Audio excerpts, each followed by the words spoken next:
All right, hey music fans, how's it going? It's album of the year time, Saturdays with Sound Lab. We're going to be talking about our top album of the year 1969. We're going out with a bang with the 60s. The 60s are great years for music, but this is going to be the final one. Are you excited about completing the 60s in this series? Yes, I am. It's Yes, going to I be am. good. I know we kind of started halfway through, but 1960 to 1964, there's like I don't know, that albums hadn't taken off until 65. So, 64 to me would have been like a straightforward year. It probably would have just been the Mersey Beats first album at number one, Holly's in the Holly Styles at number two, and another third album like A Hard Day's Night at number three, and that would have been it. I mm, probably wouldn't have came up with any. honorable mention All Summer Long by the Beach Boys. Oh yeah, that's a good one. But not like you said, not many great albums that year. So yeah, it's better off we Yeah, started at 65. yeah. All right. So, if we are ready, let's go ahead and get going with number three. Like I told Garrett before we started this, I had to tie this with a different album because these two albums are really good. I listened to them back to back. I'm like, you know what? I'm just gonna put tie them at number three. My the one I'm tying it with is Holly Sing Hollies. Really great album. Let's get the track listing. Why Didn't You Believe? Really great song about Jesus Christ, written by Sylvester and Alan Clark. Don't Give Up Easily, written by Tony Hicks. Look at Life, um, written by Alan Clark and Terry Sylvester, but was sung by Tony Hicks, with the orchestration conducted by Johnny Scott. Really great song. Please sign up your letters. Sylvester, Clark, and Hicks. They three-way writing team there, kind of like the when we were working with Graham Nash. This is a really good song. Very folksy. My life is over without my life is over with you. It's written by Alan Clark. Also orchestrated by Johnny Scott. Please Let Me Please, written by Tony Hicks and Alan Clark. One of their best songs they've ever written. Really great. So go over to side two. You get Do You Believe in Love? Sylvester, Clark, and Hicks. Really good song. Soldier's Dilemma, written by Alan Clark. Anti-war song. Marigold slash Gloria Swan song. Kind of like two songs in one. Really good. First part is a acoustic number, and then the second half is a orchestrated number.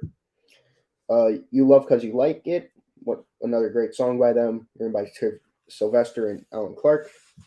The reflections of a time long past, very Pet Soundsy, kind of actually reminds me of this one song from 2020 by the Beach Boys, written by Bruce Johnson, but this one was written by their bassist Calvert. And then the last song, Goodbye Tomorrow, which was written by Alan Clark. Really, really great song. Here's the A-fold. And yeah, but this album uh, is tied up with Stevie Wonder's My Sherry Amore. Really, first song on it's the title track. Really great song. Really great love song. Second track is Hello Young Lovers. Really great cover. The next track he makes, At Last, really good. Next track, really great cover of Light My Fire. Really enjoy it. The Shadow of Your Smile, really nice. You and Me, really great way to end off side one. Side two, Pearl. Oh, really great. Somebody Knows, Somebody Cares. Really enjoyed that song. Yester Me, Yester You, Yesterday. One of his best songs he's ever made. That being said, the next track is also one of his best. Angie Girl, really great. Give Your Love, another great track, and I've Got You, really great closing track. Cool. All right. My number three is an album that I don't actually own. So, I like it, but I just haven't gotten around to buying it for whatever reason. My number three album of 1969 is the debut album by a Led Zeppelin. It's talking about one of the greatest opening tracks of all time, and like this isn't just the opening track to this album. Like this is their first song on their first album. So like, what a way to introduce yourself to the world with "Good Times, Bad Times." It just right off the bat with that bam, bam, bam, and then like the drums are like, it's so cool how it starts out with that, and it just kind of bounces along, and then it gets to like that guitar solo. It's like it's like really cool. And then you get into a more mellow number, "Babe, I'm Gonna Leave You," which starts out with acoustic guitar and then kind of gets more rocking as it goes on. It's got "Dazed and Confused," which is really great. Like that riff, like that wow, wow, wow, wow. That's kind of a more slower, moody piece, but like really good. "Communication Breakdown," that's great. Another great riff, like the bum, bum, bum, bum, bum, bum, bum, bum, bum, bum, bum, and it ends with "How Many More Times," which I know, Nick, you said you're not a huge fan of, but I think it's really great because it's just everybody going crazy on that song. The only thing I'm not too fond of on this album is there's two just kind of standard bluesy songs that I feel like they could have done maybe without, but all of the um, more original songs on this album are really good, and I really can't believe that this is their debut album because they already sound like they've been a band for like 10 years by now. I'm assuming you're talking about what's it called? You Shook Me for one of them. Yeah, yeah. Hmm. Yeah, that's not really a fan favorite. I think No. it's an alright song. It's not like a song that I necessarily look for when I'm listening to Zeppelin, but Well, let me double check the track listing to see if I missed anything that I want to talk about on that album because lots of good stuff on here. Dazed and Confused. Oh, Your Time Is Gonna Come. That's a good song too. how about the next track after that? I love that track. That's my favorite track off that album. The Which one? instrumental, Black Oh, the Mountain. Black Mountain. Yeah, I like that one. That's my favorite. I like that one too. Along with not You Shook Me, the one song, You're Gonna Leave Me. That's love that track. Yeah. One of those tracks that like, even though I'm not a big Zeppelin fan, that track is always like, it always shook Uh, me, as you I've could say. only listened to their 1, 2, and 4, so I need to listen to more of them. But like, I pretty much like everything I've heard from them. You won't Just be the biggest fan of three. It's very different. well, I like the Immigrant song. I've heard that from, and I like Yeah, but yeah, the rest of the album isn't like that song. there's a song I've heard from 3. I forget the name of it. Let me just see what it is because I remember thinking that was a really good song. Number 3. It was "Since I've Been Loving You." I heard that song. That was a good song too. Oh But yeah, I that love that track. One of and my favorite songs by them uh, is what Sideshoe is amazing. Like up until Hats Off to Roy Harper, Sideshoe is just unbelievable. Like I don't know. okay, My number two spot's gonna be going to the Who. all right. Tammy, nah, just Tommy. But If they had decided to make it a girl like they did in the original song, then it would have been Tammy. uh, you know, Overture is a really great opener. It's a boy. Uh, Sparks is a really good instrumental. Christmas is one of their best songs. Underture goes on forever, but the first like 4 or 5 minutes is really good. In the Uh, end, that that was awesome though. I that will admit. ends the side. Pinball Wizard, really great, very iconic. Sensation, really good. Miracle Cure, nice little interlude. Sally Simpson, one of their best songs. Welcome. Uh, we're not going to take it. Just great songs all around. But my favorite song from here would be "Go to the Mirror." You're gonna think this is really weird. That's my number 2 album as well.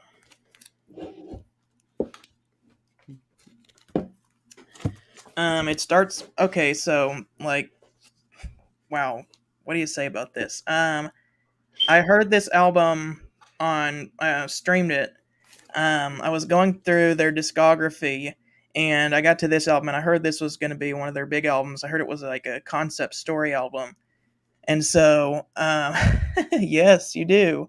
Oh wait, no, this isn't the one that you have two of. It's Who's Next is the one you have two of. I almost said you have two of them, but it's the wrong one. Anyway, I listened to it on streaming, and I'm like, this is either gonna be really a great album, or this is gonna be really boring, and I'm gonna think like the story is terrible because I listened to The Lamb Lies Down on Broadway by Genesis, and I hated that. I re-listened to that album and I like it now, but I hated that album. So I'm like, is this going to be a boring story album like that? And so I start listening to it, and it's like, nope, this is going to be good. Like as soon as I heard the opening, it starts out with an overture, which has some of the themes you're going to be hearing later in the album, which I think is really cool because that's taken like from classical music and opera. And all of the themes that you hear in this overture are really good. Um, it's a boy, Mrs. Walker, and it's got 1921, or my copy says you didn't hear it, but there's kind of some discrepancies on names between countries that the album was released. Amazing Journey slash Sparks, that's really cool, and it kind of borrows some themes that were originally used in the Rael mini rock opera from Sell Out.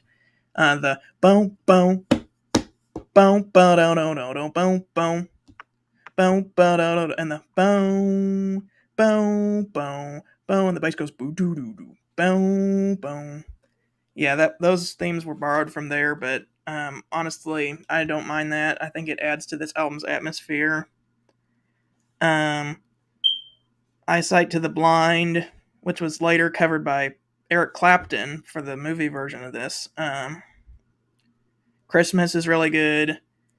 Cousin Kevin is about a bully, but it's like really emotional.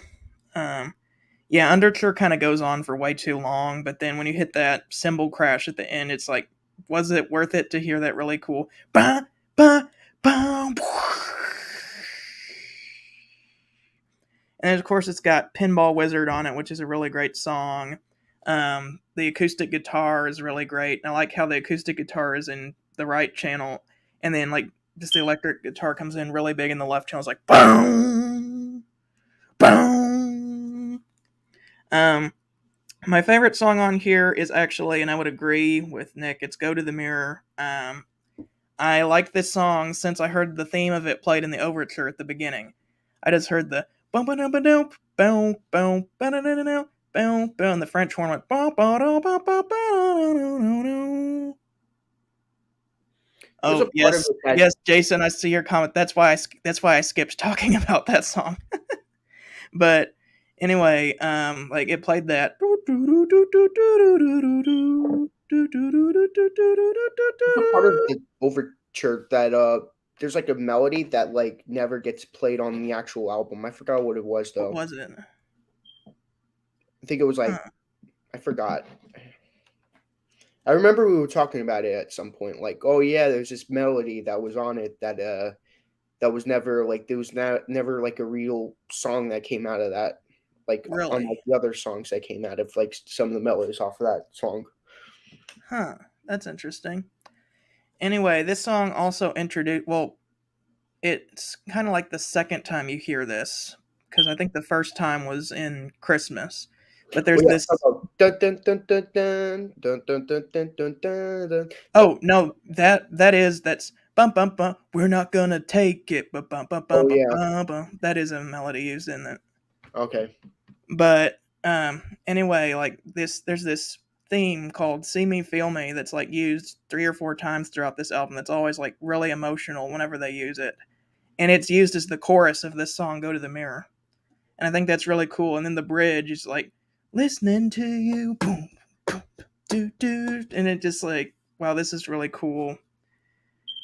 Smash the Mirror, that's cool. You flip it over. Sally Simpson is kind of a story about a girl who's trying to get close to this guy, and like she ends up like the police like drag her away. And then there's like some weird stuff at the end with like the holiday camp or whatever, but it ends off with the "See Me, Feel Me" again. Anyway, it's definitely not the strongest concept album. I think The Wall is probably a stronger concept album, but like for one of the first ones, it's actually a pretty good one. Understandable. Yeah, I've never been the biggest double album fan. Like, besides Mhm. Songs in the Key of Life by Stevie Wonder, That's a good one. all to me, every double album besides that album has at least one filler song on it. Like, Mm, to me, that's just my opinion.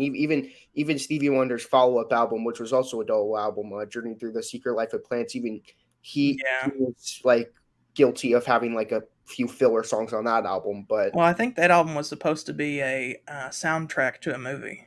it So, was. But speaking of that album, The Secret Life of Plants by Stevie Wonder. I have a promo copy. Oh, cool.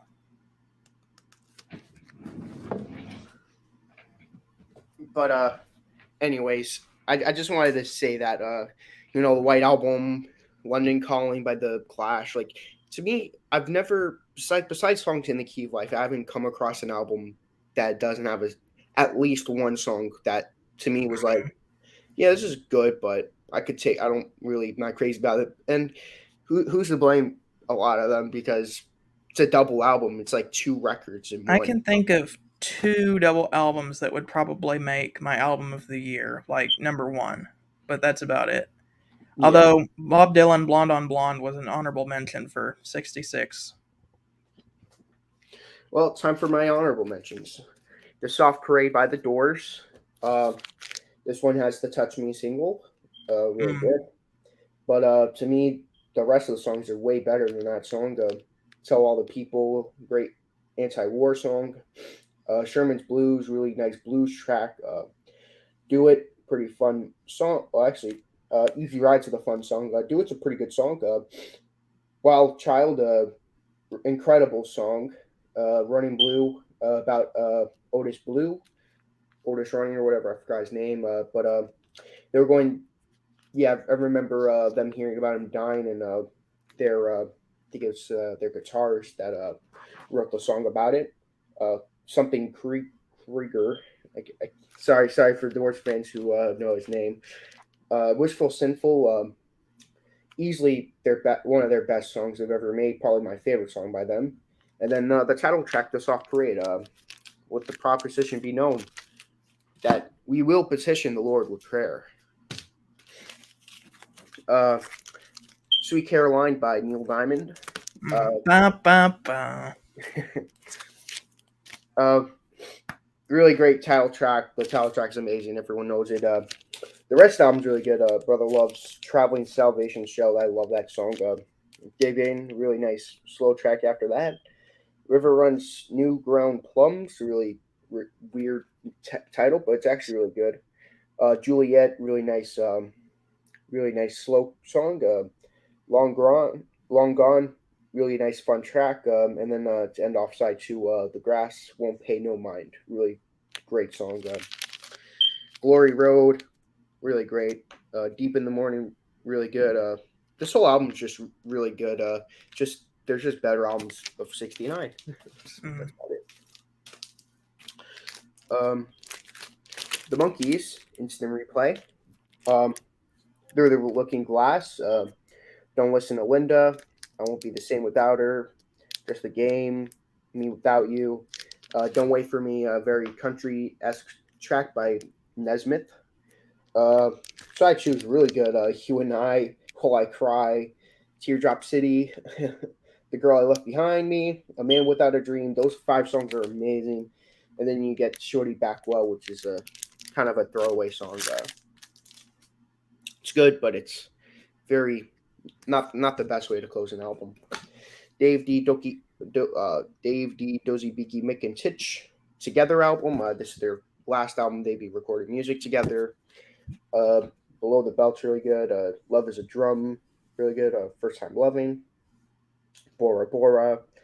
John John. Snake in the Grass. P Teaser's a kind of a filler song, if you'd say. It's very, very ridiculous, but it's good. Run Colorado, really good. Margareta Lindman, really good. Mountains of the Moon, really good. Here's one of the two albums Pink Floyd made during one of two albums this year. More. I really like it. My favorite tracks: Cyrus Minor, the Nile song, Crying Song, Green is the Color, Cymbeline. Uh, the other side's good too. Main theme is good, and Ibiza Bar is good, but the rest of the album is like it's just a soundtrack album. Not the rest of the album isn't that good. I might get a little hate for putting this as an honorable mention.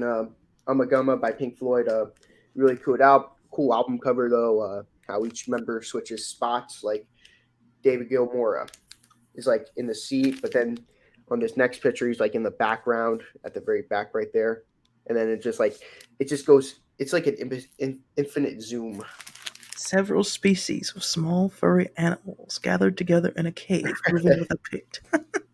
Oh yeah, This song is really weird. in the You like very background, showed me that.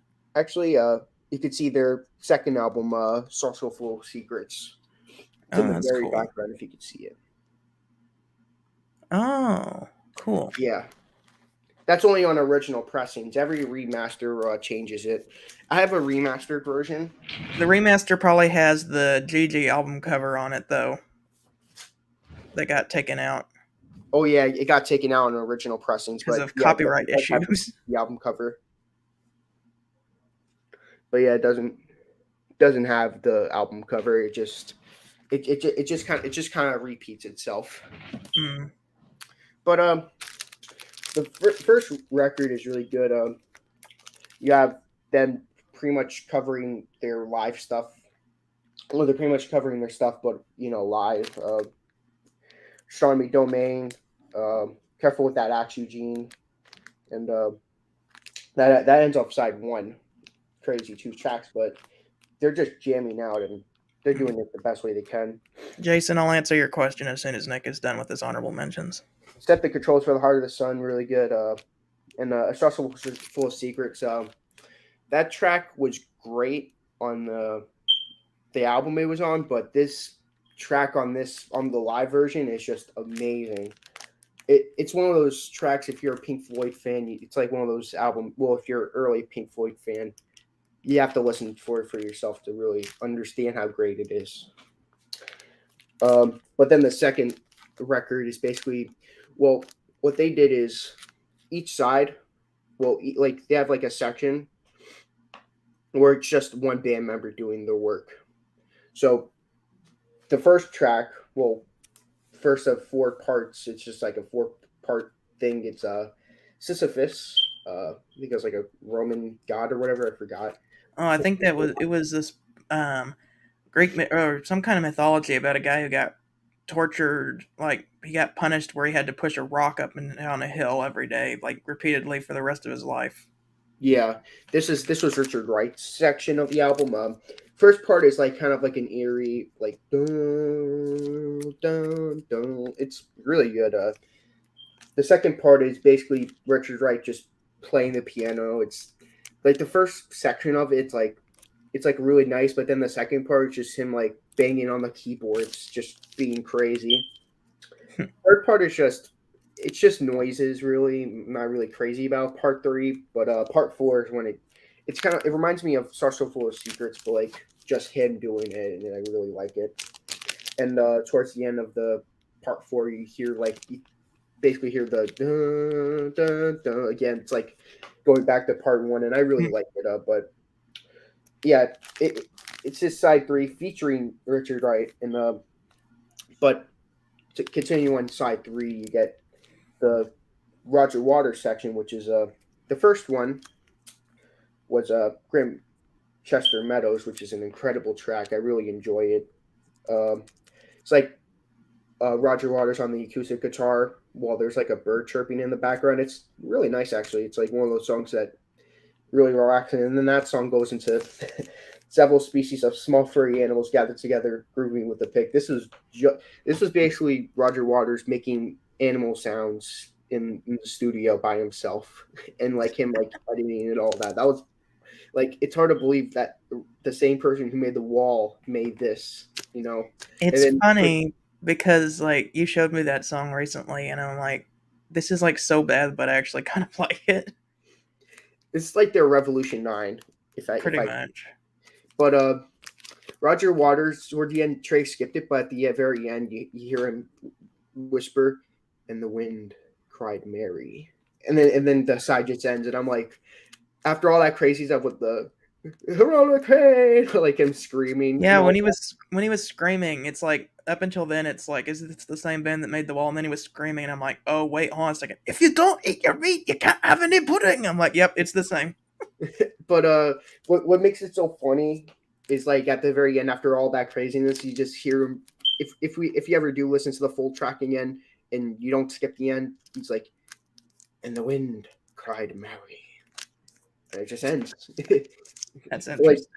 it's like him like mentioning the Jimi Hendrix track and the wind Yeah, cried Mary. I That's what I loved. It. He just after all that he's like here's a song by Jimi Hendrix and the wind cried Mary. I think this album is pretty much them. Like, we just lost our band leader. Let's release a double album, like of a live show we have, and just the other half of the album is just going to be us being weird. Well, yeah, this is technically their first like studio album. This is technically their first album without Sid Barrett, but this is like their first like album without him.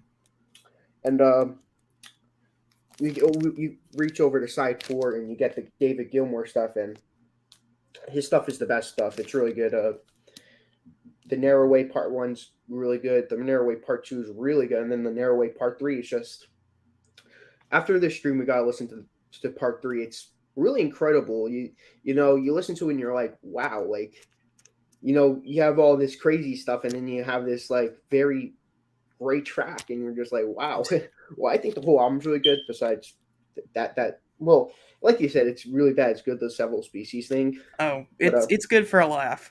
yes, but it's not like a track that's to be taken No, seriously. it's like, come on, guys, let's sit down. I'm going to show you my favorite Pink Floyd song, "Several Species of Small Furry Animals." I need to It's play like that. April Fools, like hey, like I was thinking like for April Fools, like I'm gonna like put like the thumbnail of the wall and be like "Comfortably Numb" song, and it'll be like have like a thing. It'll be like April 1st, 12 a.m. And then it'll just be like this song. You'd be like, oh yeah, I can't wait to listen to "Comfortably Numb," and then it's just like this song comes on. That would be funny. But that ends off his stuff, and then the very last side you get Nick Mason's tracks, which is the Grand Visor's Garden Party. Part 1 is a nice flute solo by his wife, actually, Ben, and it's really nice. And then Part 2 is like it's basically like, what's a great way to put it? Keith Moon had Cobwebs and Strange with the drum solo. Oh, This is basically his Cobwebs and Strange, except okay. it's like 7 minutes long. Oh no. Yeah. Part 3 is basically the flute thing, and it to me it ends off the album really well after all that craziness you go through. Yeah, Sorry it went on forever for that album. It's that's all just right. uh Bee Gees' Odyssey album. Mm, I have the copy where it's uh, like, textured sleeve. yeah, easily. Even this is another example of an album it's a really good double album. It's just it has duds on it, but my favorite songs though would be Edison Came to Stay, Marley Pert Drive, You'll Never See My Face Again. The British Opera is really good. I'm not going to go too long on this because I might review this album sometime in the future, and I will Okay. not really listen to it in forever. But this is definitely an album that has to be checked out if you're a music fan. This album in the Bee Gees' first, which is technically Bee Gees' third, because that's technically their third album.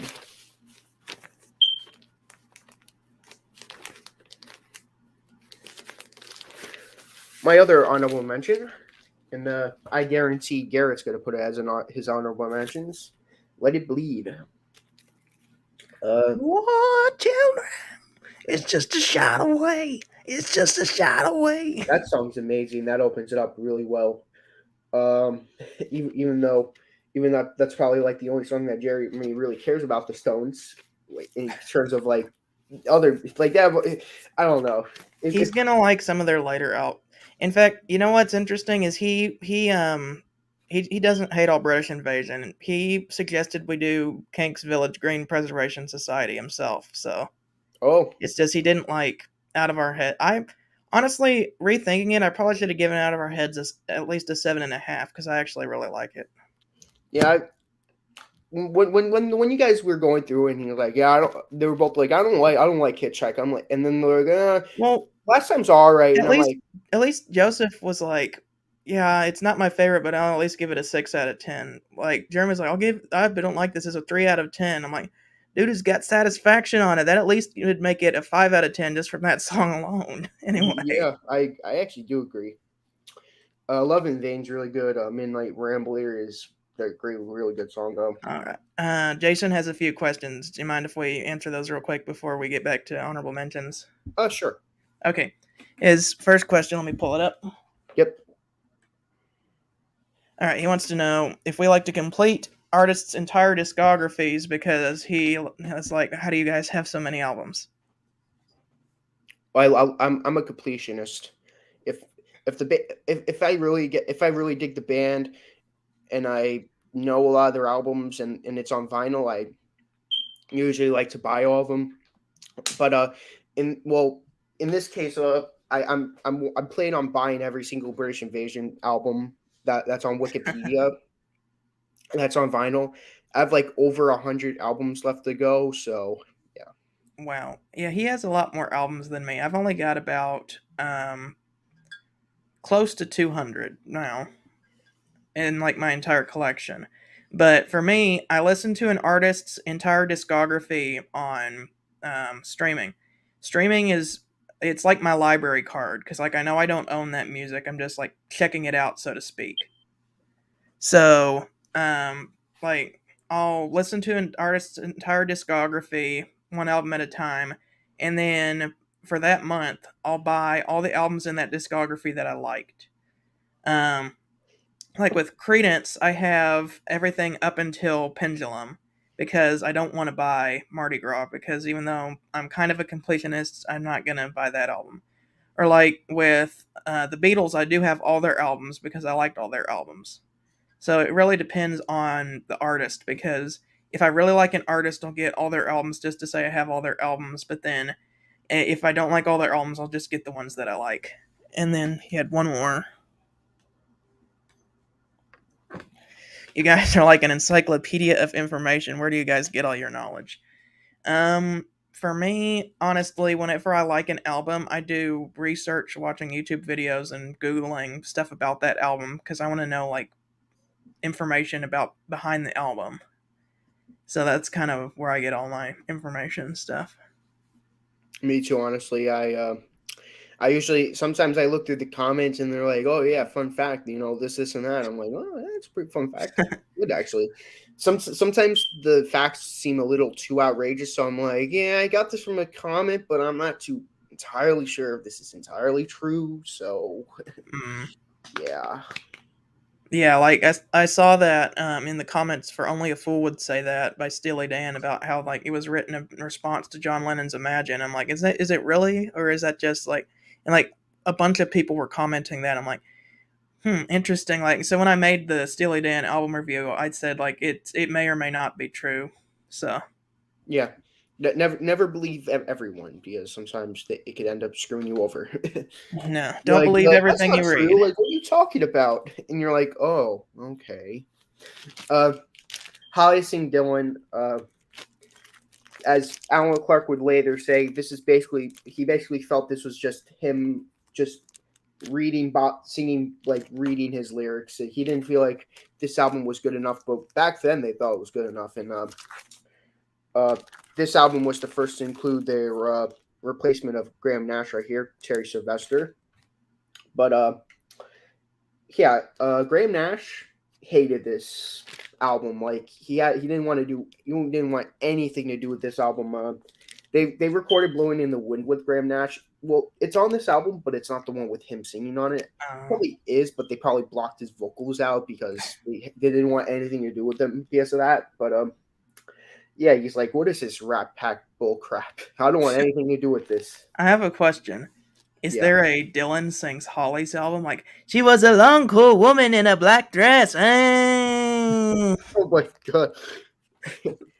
Can you imagine? Have you ever loved somebody? Hey, Carrie Ann, what's your game? That'd be cool, actually. If like Dylan made a response album of him covering all Holly's tracks, like Dylan sings Holly's, that would have been cool, actually.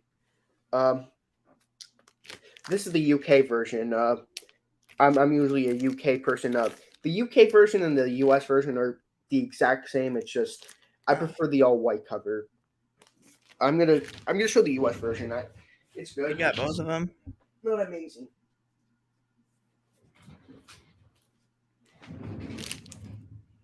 I've found that these albums that have US and UK differences, for some weird reason, I like the US versions better because they have the singles on them. Other than, I'll say, the Beatles. The Beatles US albums are terrible. And like Rolling I'm Stones. I'm impartial to the Holly's US albums. Like some of them, like I feel like they do good jobs on. Their third album, Hollies, is great. Jason actually dropped a comment saying he enjoyed that album, but I prefer the US version because it has "I'm Alive" and "Look Through Any Window," and they took out Mm, "Fortune Teller," and I'm not crazy about that song. okay. It's just an all right track. That's a good way to put it. It's all right, but the other song they got rid of was Mickey's Monkey, which I wasn't crazy about them getting rid of that track, but Did they put it on another album? uh, they put it on the Bus Stop album. Okay. Uh, they also they did the same thing that they did with the Beatles albums, like they like kind of like did a new mix on it. It was Uh, good, but yeah. Uh, here, that's the album I'm talking about, the US version. That's like that album and I'd say Moving Fingers is like the only two albums that they like strongly improved on the Moving UK version. Fingers. I I know, always laugh at that because like the album cover is just like, I know. It's like I think it's like them. Like I think it's like the fingers like spelling out the name. oh, in sign language. Yeah. But B, I'm like, Moving Fingers, what is this? Is this like Rush slash Rolling Stones mashup? Sticky Fingers and Moving Pictures? Well, both. It's funny though. Both albums came before those albums. Like that album became. That album was released before both of those albums were even released. So Mm, just a coincidence. yeah. But okay. Let's. I'm gonna get to this album now. When the ship comes in, one of his lesser known songs. Like it's weird. They made an album Holly sing Dylan, but they don't really sing a lot of his hits, which is weird. "I'll Be Your Baby Tonight" is a really good song. "I Want You," which is from his Blonde on Blonde album, really good song. "Wheels on Fire," really enjoy. "I Shall Be Released" is really good, and Mm, side two ends off on "Blowing in the Wind." Side one, I mean, and it's really good. Side two opens up with "Put Your Low Down Ways," "Just Like a Woman," which is also on the Blonde on Blonde album. Uh, we do get another hit off of it. Well, not a hit that they like. None of these songs became hits, like, but another hit that they recorded was "The Times They Are Changing." lots It's of people great. covered that song. It's great, but it's not as good as the Birds version. Like that, it's like one of the weaker covers, I'd say. Mm, "All I Really Want to Do," it's another version. I prefer the Birds version. Uh, "My Back Pages," I actually prefer this version over the Birds version. And Mighty Quinn, uh, Quinn the Eskimo. 2020 by the Beach Boys. your favorite. My favorite Beach Boy album. Made just this. I would say this is like my fourth favorite album of 60. If we did like Runner a up. top five instead of a top three, this probably would have been at number four. Okay. Just two more honorable mentions. Sorry for taking forever on the Oh, honorable. that's all right. Cream. Oh, is that? Oh, I need to listen to that album. Yeah, Goodbye by Cream. The first The first three tracks are live tracks. Uh, I'm so glad. It's great, but I prefer the studio version. Politician, though, I prefer this version. Same with the next track. I'm sitting on top of the world. Those two songs are incredible. But to me, what makes this album great is side two, Badge, which is Staying on Top of the World is side two. But the last three tracks are amazing. Badge, which was this is actually I forgot. I think this I remember this relating to George Harrison. I forgot how it was, but I remember this being somewhat related to George Harrison. Doing that scrapyard thing, very goofy, fun-loving song, and what a bring down! Great way to end off the album. This And their career. Yeah, very very good way to end off a career actually. But I consider Cream to be part of the British invasion. Mhm. But Yeah, yeah, we're uh, gonna have another good end to a career coming up. yeah. I must say my number one is going to be Yellow Submarine. I'm just kidding. Oh no. But this is an honorable mention. Yellow Submarine. A lot of Beatle fans consider this to be the worst. I wouldn't consider it to be their worst, but I wouldn't consider it to be their best. Trust me, the Beatles had some pretty atrocious albums. Beatles for Beatles for sale with the Beatles. But Yellow Submarine's a really good song. I know it was reused from Revolver, but why have a soundtrack called Yellow Submarine if Yellow Submarine's not even going to be on it? True. That's how I look at it. Only a northern song. I really love it. George Harrison nails it. Hey, all together now. A lot of people. It's either a song you love or hate. This is a song I love. I feel like if you listen to that song growing up a lot, then you really love it. I grew up with this song, so that's why I love it. Same with Obla Di Obla Da. I like Obla Di Obla Da too. I actually heard it on the radio when because we go through a New Jersey station, and when I go to work, and that's the radio station plays a lot more Beatles songs than the ones here. So when I That's heard good. Obla Di Obla Da, I'm like, oh my god, Obla Di Obla Da On on the the radio. radio. Oh my god, that makes me happy. Uh, Hey Bulldog, that easily the greatest song on the album. It's But also yeah, my Jason says he doesn't know if he wants to buy the album or not. I would buy it specifically just for Hey Bulldog because that's worth the price of admission. all you and then last track on the Taiwan people were like, oh yeah, all you need to love was used on Magical Mystery Tour. Well, here's the thing: in the UK, all you need is love was not even on a UK album. This is the first album it's on. It's on a UK album, so you know I wouldn't complain if I was a Beatle fan back then if they had all you need is love on here. Great single on a great album. Mm. Side two, I could understand why people don't like it. Yes, it's not the Beatles. It's just It's the George Harrison. soundtrack. It's the soundtrack, but I like it. Pepperland is really good. Sea of Time, I like. I Yes, it does start to drag a little towards the end, but it's just a nice, easily listening. I must say, but yeah. I have a funny story about that album. There was a day where I was crazy and I got two of my friends together and said, let's listen to the Beatles' entire discography in one day on vinyl because I had all their albums by then and it was in college. And so we got there at like 9 o'clock at my apartment at school and we started Please Me at like 9 o'clock. And we took a small break for lunch, but when we got to Yellow Submarine, we were super tired of the Beatles. Like it was Past Masters too. We included Past Masters because I have that on vinyl as well. But we needed to make dinner because I was going to make spaghetti and meatballs. So I'm like, I'm just going to throw Yellow Submarine on the record player out here in the living room while I'm making dinner. So we didn't pay too much attention to it, but it was playing in the background while I was making dinner. Fun. I really, yeah. It's to me, it's an underrated album. It's not an album I hate, but it's not an album I love.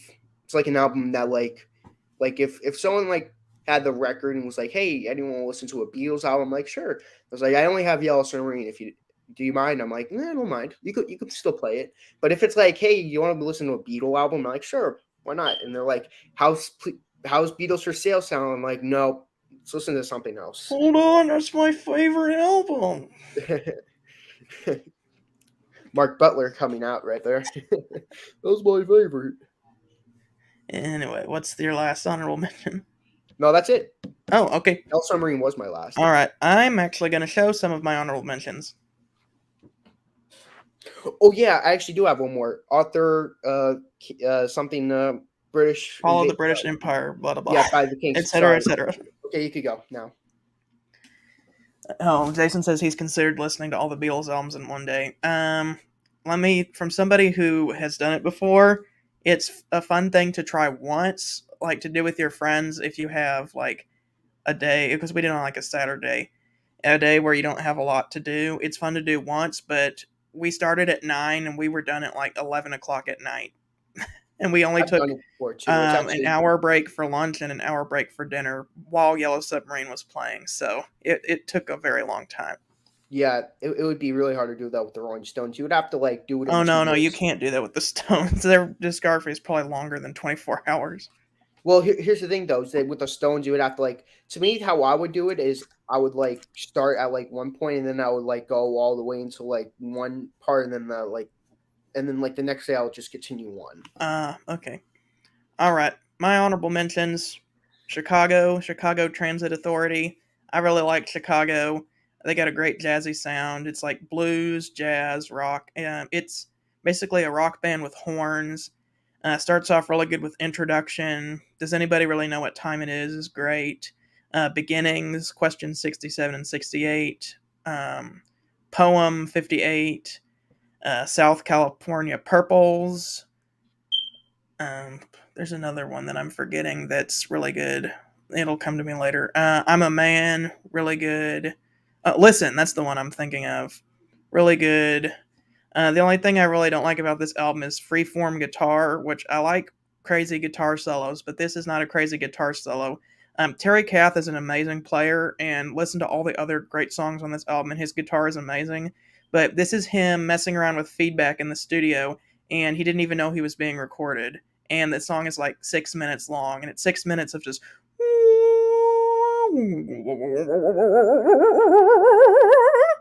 And it's like that would be fun to play around with, like if you're just playing on your guitar, but like it I don't know. Some people are like, yeah, acid rock. It's just him messing around with noise. And if you want to hear Terry Kath do some great solos, listen to like anything else on this album. Oh, Jack Black.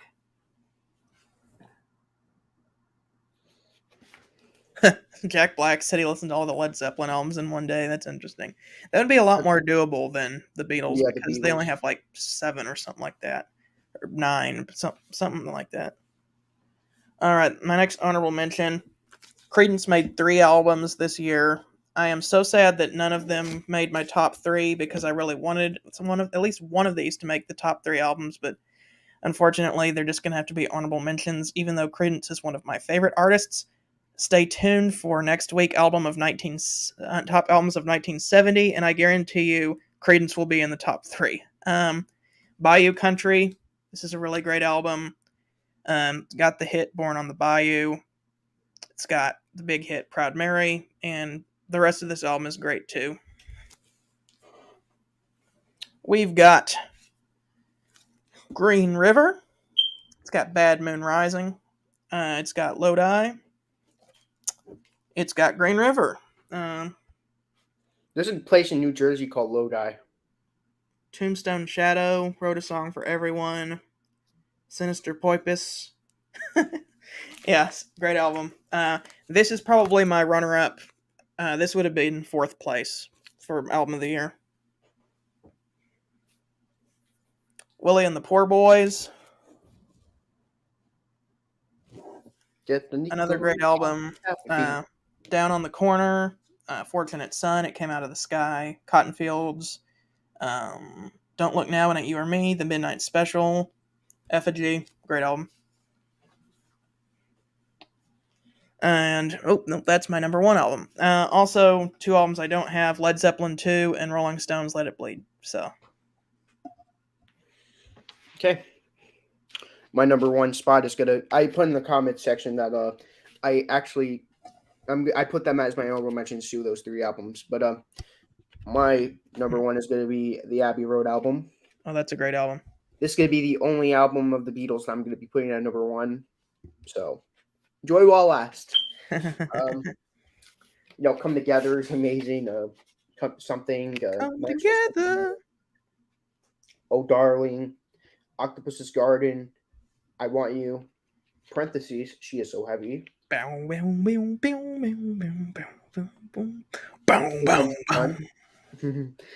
Because I love that track. And then you get to the cream of the crop, the Abbey Road medley. If you're a Beatle fan and you never heard the Abbey Road medley, then you're not a Beatle fan. How are you a Beatle fan? Yep. Garrett said it too. Yep. Well, I was in that camp, but I'll get to that when I get to, because this is also my number one album for the year. So, whoa, what a surprise! Pull it out. Wow, what a surprise! I wasn't expecting that. Shocker, really. But in all seriousness, like I say, if you're a Beatle fan, you never heard the Abbey Road medley yet, as of right now, get off this video after we're done doing it. Listen to the album in its entirety. It's not an album you just go and shuffle. Yeah, you got to listen to the whole album because, like, the medley is great, but whenever you have the medley, like, preceded by "Come Together," something, Maxwell Silver Hammer, "Oh Darling," "Octopus's Garden," "I Want You, She's So Heavy," and "Here Comes the Sun," and "Because," like, so much better. Yeah. You Never Give Me Your Money is really good. Sun King is. I used to not like that song, but it grew on me. Me, Mr. Mustard, and Polity Pam, and she came in through the bathroom window, are legendary. Golden Slumbers, Carry That Weight in the End. It's just another great set of songs. It's just, this may not be my favorite album of all time, but this is definitely an album that, this is definitely their only like perfect album. The Beatles had like a few albums, I must say, that I feel is perfect, but like this is like, not only is it perfect, but this is just an album that has to be listened to in its entirety. It's not an album you just shuffle. It's not an album it's just an album you got to experience. This is an experience more than it is an album. Yeah. I must say. Which copy is that? Because I know you have several of them. I'm gonna Speaking of that, why don't you show your Abbey Road collection when we're on here?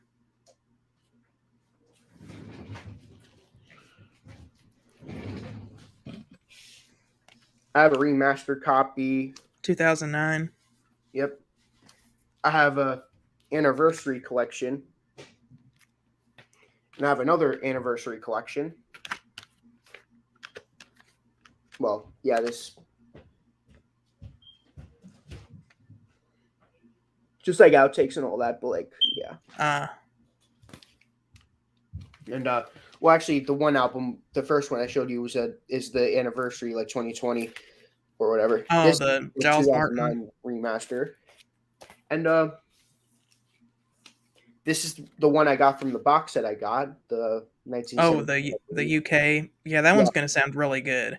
I bet I haven't listened to it yet, but those 1970s UK Beatles albums are really great sounding. Last but not least, I have an original pressing.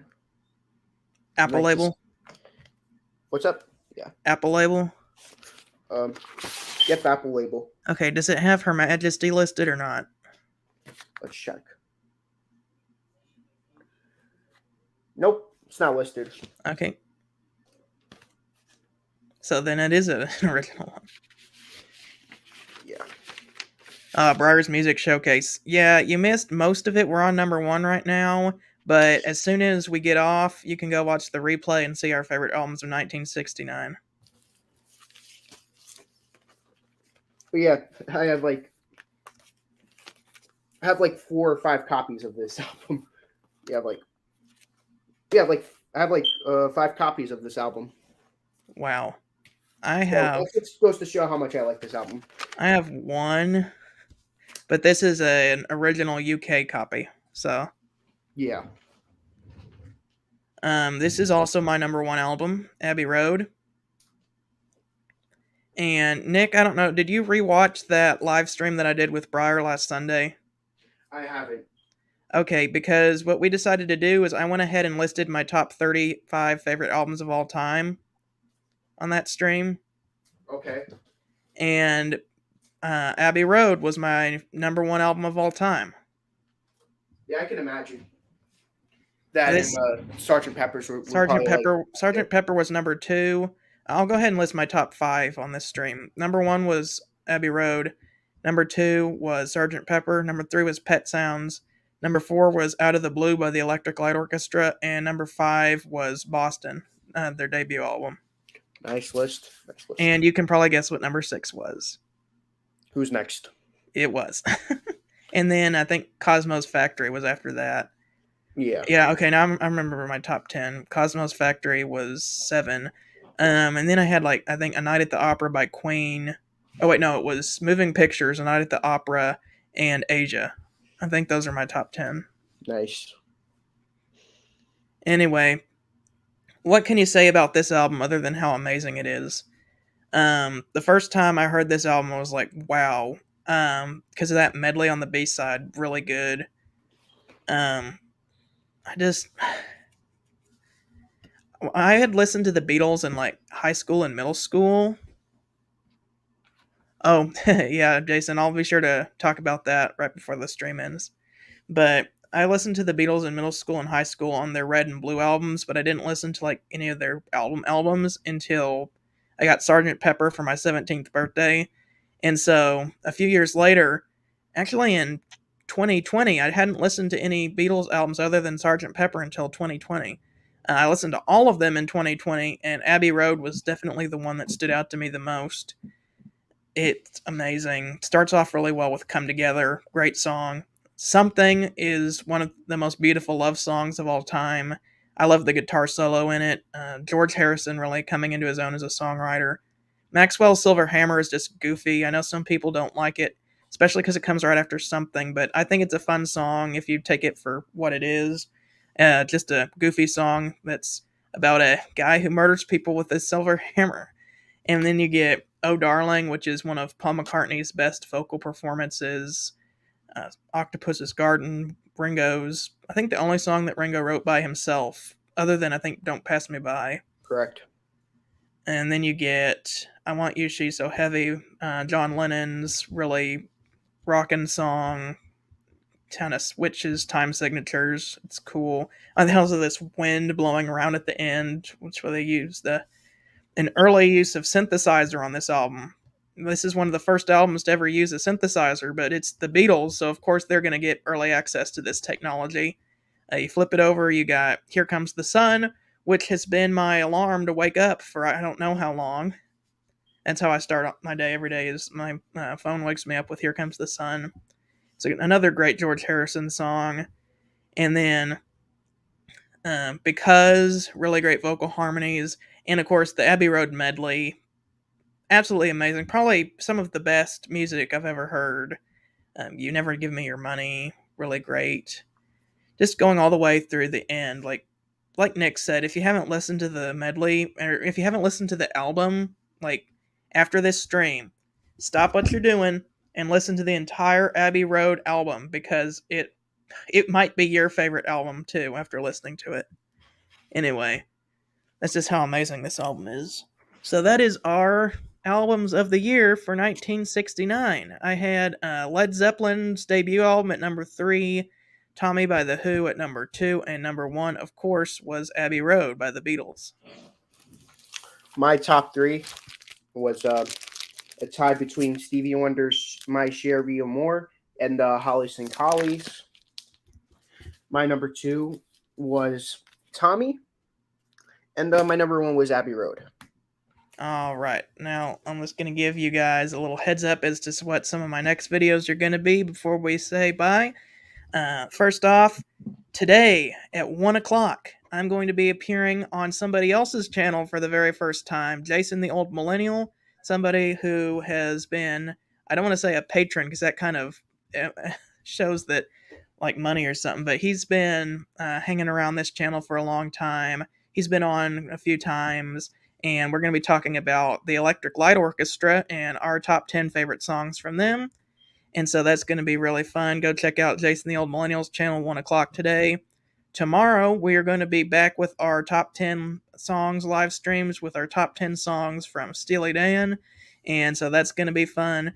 And then this week, I don't know what album I don't think we're going to be having an album review this week, but I'll be sure to put out lots of shorts from my record collection.